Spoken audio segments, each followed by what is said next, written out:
नमस्कार, आप देख रहे हैं लाइव सिटीज। मैं हूं आपके साथ मधु। बुधवार को पटना हाई कोर्ट ने एक बहुत अहम फैसला सुनाया।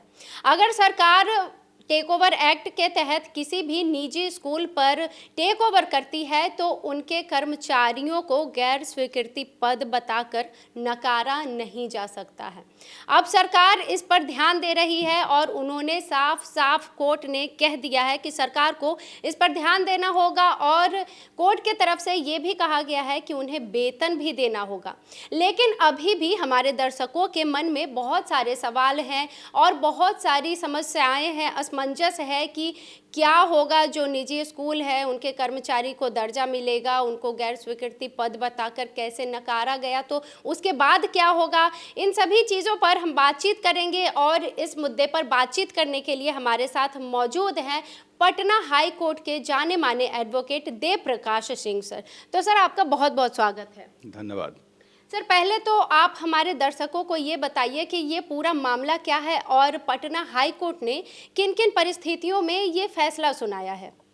देखिए, 1980 के दशक में जी स्कूल की संख्या कम थी ग्रामीण क्षेत्रों में, और सरकार का था कि शिक्षा का प्रसार किया जाए। आज़ादी के बाद से अपने कंट्री में था कि शिक्षा का प्रसार किया जाए।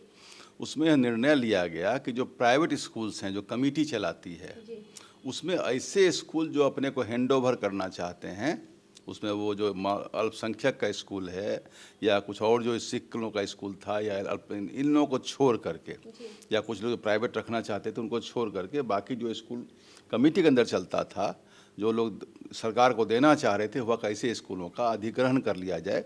इसके लिए एक एक्ट बना था, टेकिंग ओवर एक्ट 1981। मेरे हिसाब से उस समय doctor Jagannath Mishra chief minister थे, काफ़ी उसमें काम हुआ था और बहुत सारे स्कूल को इन ब्लॉक जो है सो टेक ओवर किया गया था। यह चलता रहा 1991 तक। 91 जो लालू प्रसाद जी गवर्नमेंट आया था, उस समय बंद कर दिया गया। सरकार के रिसोर्सेज पर असर पड़ रहा था और सरकार ने कहा अब स्कूल अपना हम खोलेंगे। जो नीतीश कुमार की सरकार, तो उन्होंने कहा कि स्कूल हम अपना खोलेंगे, अब हम किसी को टेक ओवर नहीं करने जा रहे हैं। पहले टेक ओवर में क्या होता, प्राइवेट स्कूल कमेटी में रहती थी, लोग जॉब के लिए करते थे, फिर अपना सरकार के यहाँ जॉब में चला गया। दोनों की खूबियाँ हैं, दोनों में खामियाँ हैं। अभी निजी स्कूल से प्राइवेट बाजारीकरण हो गया, वो भी गलत हो रहा है, क्योंकि शिक्षा व्यवसाय नहीं हो सकता। तो इसको किया गया था। उसमें ऑफिस जो पदाधिकारी हैं वो कुछ मनमानी न करें तो पदाधिकारी नहीं कहलाएंगे। व्यक्ति विशेष की बात है, सरकार के पॉलिसी में गड़बड़ी नहीं थी। सरकार ने तो टेक ओवर किया था। उन्होंने क्या किया, पिक एंड चूज कर दिया। कुछ स्कूलों को छोड़ दिया। जब उनका इंस्पेक्शन हुआ, इंस्पेक्शन और रिकमेंडेशन पॉजिटिव है, सब कुछ उनके फेवर में गया, वो कुछ स्कूलों को छोड़ दिया। ऐसा एक केस हमारे पास भी है। कुछ जो पद थे, जैसे लाइब्रेरियन का, ये कलर कम लाइब्रेरियन का पोस्ट है, इनको कहा कि इसकी ज़रूरत नहीं हमारे पास। हमको अब जब आप स्कूल टेक ओवर कर रहे हैं, स्कूल का बिल्डिंग टेक ओवर करने के लिए गए थे, ज़मीन मकान, स्कूल को कंप्लीट टेक ओवर करेंगे, जो उसका स्टाफ है वो भी टेक ओवर करना पड़ेगा। यह कहना कि सैंक्शन पोस्ट था, सैंक्शन पोस्ट नहीं था, ये सब बातें 30 साल काम करने के बाद नहीं होती हैं। यही बात कोर्ट ने भी कहा है। ये सब बातें सैंक्शन जो कमेटी अपॉइंट कर रही थी किसी को, तो उसमें अपने हिसाब से कमेटी के हिसाब से चल रही थी, आपने उसी को एज इज फेयर बेसिस पर टेक ओवर कर लिया।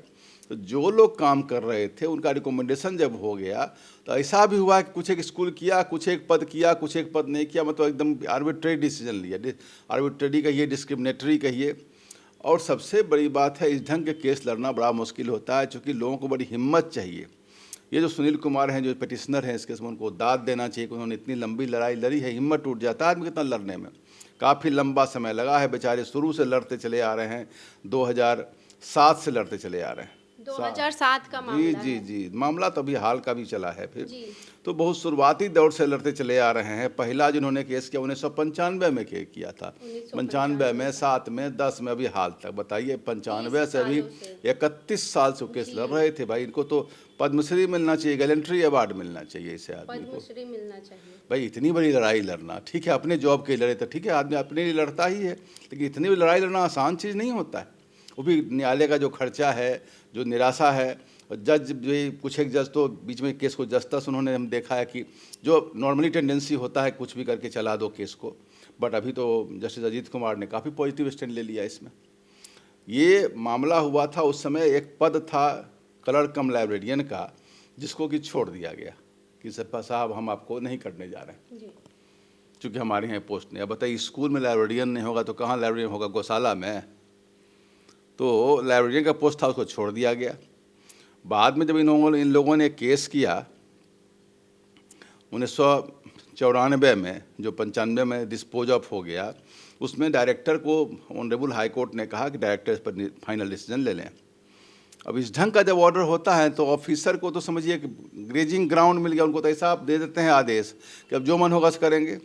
तो उन्होंने कुछ नहीं, गोल मटोल करके छोड़ दिया बस। उसके बाद फिर कंटेम्प्ट उन्होंने फाइल कर दिया। कंटेम्प्ट में कहा गया कि भाई इस पर अभी तक कुछ एक्शन करिए। तो कंटेम्प्ट में इंस्पेक्शन स्कूल का हो गया। एक बार कंटेम्प्ट में भी ऐसे जजेज हैं जो कहते हैं अच्छा तो हो गया, लेटर इतना ही नहीं लिखा हुआ था तो कंप्लाई हो गया। बट देयर आर जजेज जो प्रोएक्टिव हैं, वो को टोटल जस्टिस में विश्वास करते हैं, क्योंकि हाई कोर्ट और सुप्रीम कोर्ट टोटल जस्टिस के लिए होता है। High court supreme court procedural court नहीं है, वो प्रोसीजरल कोर्ट नहीं, सब वो ऐसा कोर्ट है, कानून को भी देखता है लेकिन टोटल जस्टिस देखता है कि जल्द पब्लिक के साथ न्याय होना चाहिए। वहाँ न्यायाधीश बैठते हैं, वहाँ जज नहीं बैठते हैं, जिसको न्यायमूर्ति, न्यायाधीश तो नीचे सबऑर्डिनेट कोर्ट में बैठते हैं, लेकिन हाई कोर्ट सुप्रीम कोर्ट में न्यायमूर्ति बैठते हैं। न्यायमूर्ति और न्यायाधीश में एक अंतर है। न्यायमूर्ति कहते हैं कि भगवान है वहाँ पर, और वहाँ जहाँ वो बैठेंगे वहीं से न्याय शुरू हो जाएगा। तो न्यायमूर्ति को देखा चाहिए, भाई ये आदमी नौकरी में है, काम कर रहा है, किसी को लिया किसी को छोड़ दिया, इसको भूखा छोड़ दिया, इसको बेटे, इससे बड़ा इनजस्टिस क्या होगा? इसको शुरू में जितना हार्ड एक्शन अभी हुआ है ये पहले हो जाना चाहिए था। वो एमजेसी हुआ तो उसमें एक कंटेम्प्ट हुआ तो इंस्पेक्शन किया गया। इंस्पेक्शन में यह पाया गया कि ये लोग काम कर रहे हैं, रेगुलर काम कर रहे हैं, विदाउट एनी इंटरप्शन काम कर रहे हैं। इंस्पेक्शन पाया गया, उसके बाद फिर कहा कि भाई इसको देखिए, इस आर्बिट्रेरी एक्शन है, डिस्क्रिमिनेटरी, ऐसा नहीं करिए। बट विभाग वही सब करके, विभाग ने एक पत्र बनाया। विभाग क्या करता है कोर्ट को दिखाने के लिए, कोई एगो पत्र लगा देगा कि एक वो बहुत लोगों का लिस्ट में नाम नहीं था, बहुत लोगों को नहीं किया गया, सेलेक्ट किया गया था। अब बताइए, स्कूल को आप टेक ओवर कर दिए तो स्टाफ किसी को लीजिएगा, किसी को छोड़ दीजिएगा? तो उसको बना के दे दिया कि भाई इन लोगों को टेक ओवर नहीं किया, उसमें पिटिशनर का भी नाम था, इनको हमने टेक ओवर नहीं किया। मतलब स्कूल टेक ओवर कर लिए, स्कूल नाव टेक ओवर, नाव पर जो नाविक बैठा सबको हटा दिए, वहाँ जो बैठा हुआ था सबको छोड़ दिए। उसमें भी ऐसा नहीं केवल सब पद को छोड़ दिए, कुछ एक को लिए कुछ एक के छोड़ दिए। होता क्या, ऐसे चीज़ से इसमें स्मेल मिलता है हमें, ये कुछ क्यों कुछ एक को लिए, क्यों कुछ एक को छोड़ दिए। ये तो कहीं न कहीं ब्यूरोक्रेसी के अंदर करप्शन को शो करता है कि भाई एक ही जगह किसी को आप ले रहे हैं, किसी को छोड़ रहे हैं। हम क्लियर कट लग रहा है कुछ बात हुई होगी इस बीच में, तभी किसी को पकड़ा और किसी को छोड़ा। तो डिस्क्रिमिनेटरी काम करने का राइट सरकार को नहीं होता है। सरकार यूनिफॉर्मिटी में रहती है, सरकार कभी भी पिक एंड चूज नहीं करती। सरकार का ये नेचर नहीं है, ये किसी ऑफिसर विशेष का नेचर होगा जो उसमें कुछ प्ले में आ गए होंगे। फिर दोबारा एक रिट किया, वो रिट हुआ 2010 में, फिर उसका भी कंटेम्प्ट फाइल हुआ 17 में, और 17 में फाइल हुआ तो उसमें भी कहा गया कि भाई इनका जो क्लेम ऑफ रेगुलराइजेशन है वो अभी तक क्यों नहीं हुआ। और अभी फिर प्रेजेंट रिट, जो रिट फाइल हुआ है आपको, जिसमें अभी जो केस चल रहा है वो मामला, इसमें बात को फिर से पूरे बात को आर्गूमेंट किया गया। तो ऑनरेबल जस्टिस ने कहा कि भाई ये काम तो कर रहा है, शुरू से काम कर रहा है, स्कूल आपने टेक ओवर किया है, कुछ एक एम्प्लॉय को लिया, कुछ एक एम्प्लॉय को छोड़ा। तो ये दूसरी बात है कि जब कुछ एक को लिया और कुछ एक को छोड़ दिया, ये किस कानून में आपने कर दिया? ये तो बिल्कुल ही गलत है। और आप 30 साल के बाद पोस्ट सैंक्शन और अनसैंक्शन की बात करने आए। ये पोस्ट जब कमेटी ने बहाल किया तो फिर सैंक्शन पोस्ट कमेटी करेगी कि आप करेंगे? जो पोस्ट सैंक्शन जब हो गया और पोस्ट सैंक्शन उसकी बहाली हो गई, तो यह कहना कि सैंक्शन नहीं था और सैंक्शन करने की बात हो गई, तो कोर्ट ने कहा कि नहीं साहब, ये जो एम्प्लॉय है, एक सिंपल बड़ा सुंदर जजमेंट उन्होंने कोर्ट किया है, उसमें कहा गया है अगर कोई एम्प्लॉय को आपके वजह से वो काम मैंने हटा दिया गया, काम नहीं करने दिया गया, तो उसका वेतन आप नहीं रोक सकते। इस बात को ध्यान से सुन लीजिएगा। बाकी वेतन का भी मामला चल रहा है, जो आपके ऑडियंस हैं, बहुत सारे केसेज मामला ही काम आएगा। अगर कोई एम्प्लॉय को आप एम्प्लॉयर के कारण काम नहीं करना पड़ा, एम्प्लॉयर ने काम करने से रोक दिया, एम्प्लॉय अपने मन से नहीं काम छोड़ा है।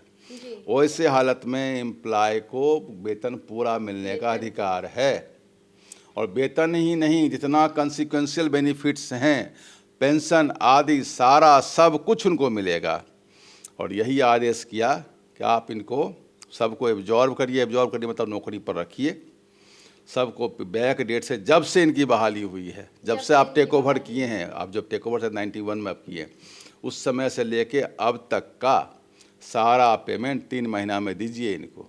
तो नकेल कस दी है सरकार पर। नकेल कसने की बात नहीं, किसी व्यक्ति विशेष वैसे पदाधिकारी को पनिशमेंट मिलना चाहिए जो इस ढंग से काम किया है। ये आपको क्लियर, जो हमको इसमें स्मेल मिल रहा है ये किसी व्यक्ति विशेष की गड़बड़ी है, ये सरकार की गड़बड़ी नहीं है, सरकार की गड़बड़ी नहीं है, व्यक्ति विशेष की गड़बड़ी है। और कहा कि सब कुछ इनको दीजिए, कंसिक्वेंशियल बेनिफिट दीजिए, पेंशन भी दीजिए, सब कुछ का अधिकार इनको है। सैंक्शन नॉन सैंक्शन की बात नहीं, बहुत ही बड़ा मानक जजमेंट है, और इस जजमेंट से बहुत लोगों को फायदा होगा। और भी इस ढंग के बहुत सारे केस जो लंबित हैं, हमारे हिसाब से उन लोगों को भी फायदा मिलेगा। सरकार हो सकता है LPA में भी जाए इसके विरुद्ध में, लेकिन इथिकली कहिएगा किसी की जॉब की बात है, वेलफेयर गवर्नमेंट है, नहीं जाना चाहिए। आपने जो बजट की बात करी, खर्चा है, तो ये सब खर्च तो भाई जरूरी है। आप तो नौकरी के रोज़ बरोज अनाउंस करेंगे इतना नौकरी हम देने जा रहे थे, नौकरी को पहले से उसको वेतन दे दीजिए।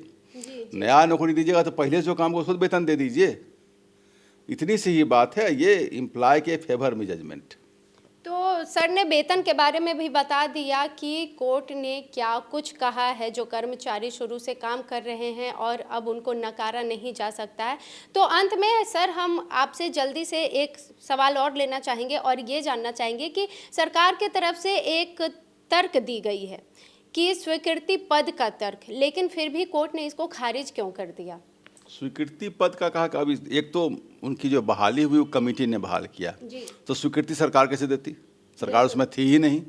और सरकार ने कहा कि जो पद है उसको हम टेक ओवर कर रहे हैं, टेक ओवर एक्ट में ही लिखा हुआ है। तो आपने कुछ को लिया और कुछ को छोड़ दिया, कुछ एक उसी पद पर आपने ले लिया, क्लर्क को लिया, लाइब्रेरियन को छोड़ दिया और कहा लाइब्रेरियन की जरूरत नहीं है। दूसरी बात जो कोर्ट ने यहाँ तक, कोर्ट का अपना जो ऑब्जर्वेशन, कोर्ट ने कहा कि जब 30 साल कोई आदमी 3 डिकेड काम कर चुका है तो फिर सैंक्शन नॉन सैंक्शन की बात की कहाँ उठती है? बिल्कुल बिल्कुल। किसी की शादी हो गई, बच्चा उसका पढ़ करके शादी करके नौकरी कर रहा है, अब उसको कहिएगा उसका शादी पर क्वेश्चन करिएगा आप जा करके, ये तो इरेलीवेंट क्वेश्चन था। और कोर्ट ने बिल्कुल माकूम फैसला लिया है, बहुत अच्छा जजमेंट है ये। बिल्कुल, तो ये बहुत अच्छा जजमेंट है और पटना ने एक बार फिर से बहुत महत्वपूर्ण फैसला सुनाया है। तो तमाम बातें आपने जानी कि क्या परिस्थिति थी, क्या किन एक्ट के तहत ये फैसला लिया गया, वेतन का क्या होगा जो कर्मचारी काम कर रहे हैं। तो आपका बहुत बहुत धन्यवाद सर, आपने हमारे दर्शकों को बहुत ही सरल भाषा में समझाया कि ये पूरा मामला क्या था।